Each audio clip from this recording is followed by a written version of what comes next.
سلام دوست خوبم. اگه دنبال یه پوست صاف بدون لک و چروک میگردی این ترکیب ساده رو از دست نده. 6 تا برگ بو رو با 150 میلی لیتر آب بجوشون.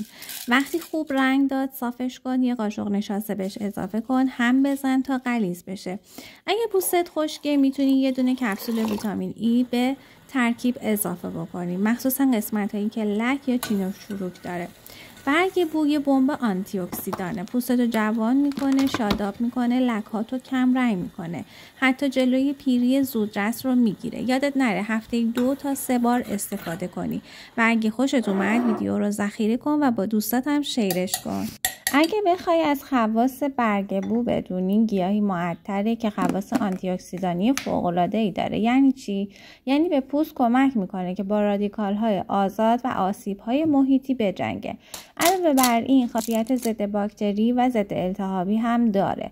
پس برای پوست‌های مستعد جوش و لک هم مفیده.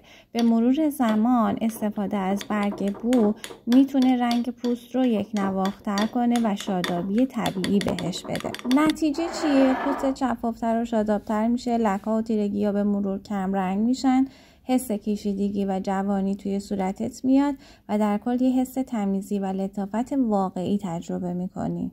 اگه بازم از این ماسکای ساده ولی جادویی میخوای، یه قلب برام بفرست و ذخیرش کن که یادت نره.